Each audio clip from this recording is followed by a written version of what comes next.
Decoding Learning Differences with Kimberly and Lavelle. This episode is Re-energizing Learning. Around this time in the year, we often start to see a slump in everyone's enthusiasm around anything that looks anything like school. Any learning activities start to feel really hard, exhausting.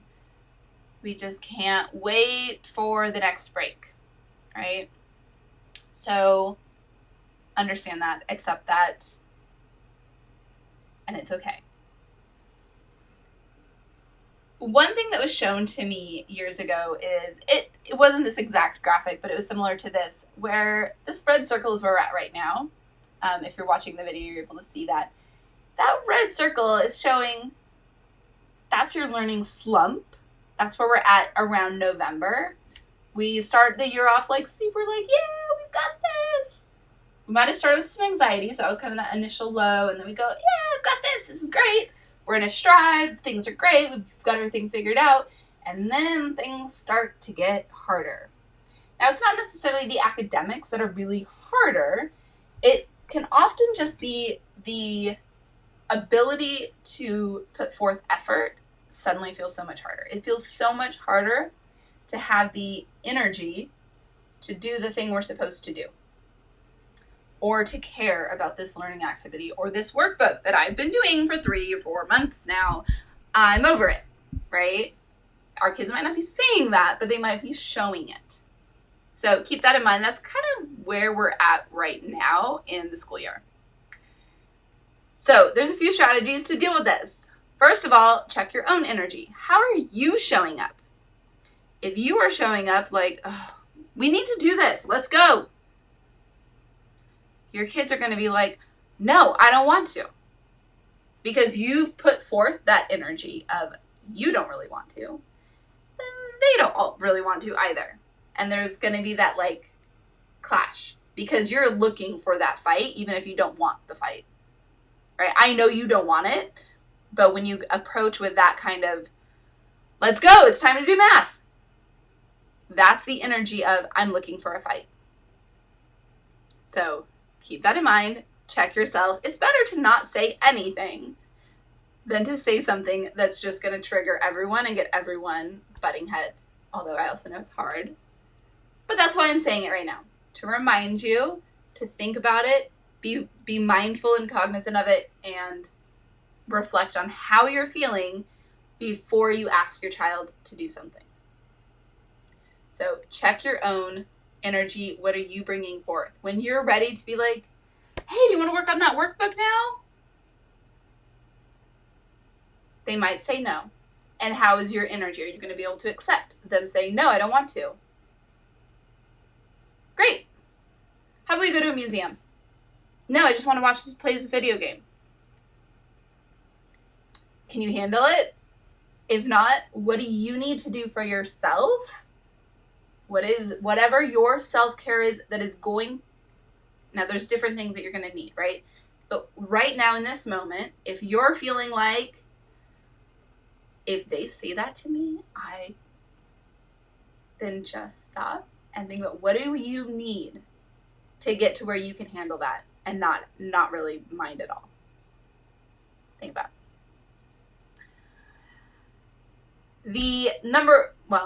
So number 1, check your energy. You've got to. Because if you show up I don't want to, then they're going to have the same energy. Strategy 2, mix it up. This is a huge one that any good teacher is doing around November. We got to mix it up. Now, I have to always balance this because, for example, students with autism, sometimes they don't slump. They go along, proceed very orderly. We do the same thing every day, and I expect it to stay the same. So then when their teacher mixes it up, they suddenly start to have a hard time. Not because they're in November slump, but because the teacher mixed it up for the other kids, and that is impacting them. So keep that in mind. Where are you at with your child? So If your child is in a funk, it might help to mix things up. For example, you might go to a new place that you've never been before. You might say, hey, today let's work underneath the kitchen table instead of on top of it. You might say, you might pack up a picnic and say, we're going to go do all of our work at the park today. Okay, depending on where you live, that may or may not be feasible in November. I live in Southern California. It tends to be feasible to do things like that all year long. If it's not raining, we can go have a picnic at the park. If it is raining, then we'll just put on our gear and maybe not have the picnic at the park, but we'll go to the park anyway. So keep in mind what actually works. But you could do something super silly and fun too. Like maybe for one day you crank the heat up super hot in your house and you wear bathing suits and play in the tub as if it's a pool, and you just pretend like you're on summer vacation. Like for one day, that you're just silly. And maybe you throw in some learning activities, or maybe you don't. Sometimes mixing it up is about saying, we're not doing any structured learning today. No workbooks, no textbooks. Keep those hidden. I don't want to see them. We're not doing any of that today. We're not doing any of that this week. We'll come back to it next week on Monday feeling super fresh. Or we'll come back to it tomorrow feeling super fresh. Whatever you've decided is best for you and your family. This week, we're doing this thing. Or maybe you're going to go on a little trip somewhere. Whatever it is, mix it up. Fun, interesting. Remember that kids learn really well when things are novel. They're new, they're interesting, they're exciting. So mixing things up helps to make it new, interesting, exciting. Even if you're not like trying to teach them something with it. Like you're not like, oh, we're going to mix up how we do our math assignment and we're now going to do math this way. Even if you're like, we're not doing any schoolwork today, you might still learn something, right? There's a lot of everyday learning that happens. So look for that. Notice it and appreciate it if it happens, but don't like stress about it. It has to happen. It'll happen. Everybody's learning all the time. No worries. Okay, strategy 3 is to allow for rest and reflection. Think about the earth and what the earth cycle is right now. Well, the cycle of the earth is like on earth, we go through 4 seasons, right? We have spring. Everything is new and exciting. Blossoming. New babies are being born. We go through summer. Everything's in full bloom and it's warm. We go through winter. We go through fall where things are preparing for winter. It's getting colder. The leaves are coming off the trees. Things are winding down energetically. In winter, some animals are sleeping the whole winter, right? Some plants are sleeping the whole winter. So think about that, the earth's energy. We're going through these cycles. The earth is not constantly in spring producing new exciting things. Or in summer enjoying the full bloom and right? There's a cycle. It goes through different seasons. You might need to have a season of the books are away until January. The books are away until February. You might have months of we're not doing any work right now, like official work. We're going to just rest. We'll read some books for fun. We might write some letters to friends for fun. We'll still do math every time we bake, but we're not going to do any structured learning for months because we need time to rest, recoup, and reflect. And then maybe that means that all summer long, you guys are in full bloom of learning mode, right? Maybe that works well for your family. Maybe it doesn't. You know your family. You know what works for you. So trust it. You've got this. I just want to make sure you know that it is an option to just stop and rest and reflect because we all need that. And it's really powerful because when you spend that time resting and reflecting, you're more energized and you've got these brilliant ideas to put in place in the future. You can reflect and come up with all these brilliant ideas, or even just like, this didn't work, I need to come up with an idea for this in the future, right?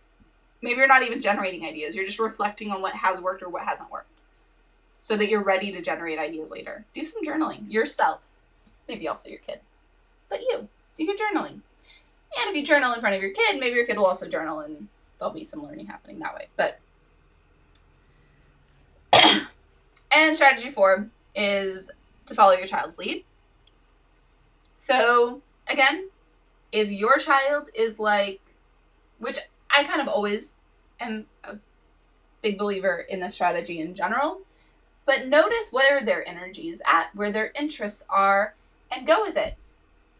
The kid woke up super interested in the butterflies, the butterfly book. We're studying butterflies. There aren't any butterflies around us because it's November, but we're studying butterflies. And we'll look at some pictures of the butterflies we saw in the summer, whatever it was, right? Whatever they're interested in, what their energy is. If they're wanting to go do stuff, great. If they're wanting to kind of have a more mellow day, go with that. Not that you're looking to them to make all the decisions, but you're noticing what they're interested in, what their energy is, and you're going with that and helping them feel good about where they're at and what might be happening. Okay. Takeaway. Expect a slump around this time of year. Expect it, accept it, and expect the resistance that comes with it. That there will be resistance to learning. Expect it. And do something about it. Don't fight through it. It's just not helpful. Nobody's learning when you're like fighting about getting the math worksheet done, right? Please don't. How is your energy right now? I would love to know. Are you like super energized in the fall? Or are you like, I just want to cozy up with a book by the fire, watch a movie? How is your energy right now? And is there anything I can do to support you? Email me, Kimberlyn@decodinglearningdifferences.com. I cannot wait to hear from you. And I do have a few spots that are opening for a couple of coaching calls, coaching clients. If you're interested in that, email me, Kimberlyn@decodinglearningdifferences.com. You can also find out more information at yourparenthelp.com. I can't wait to hear from you.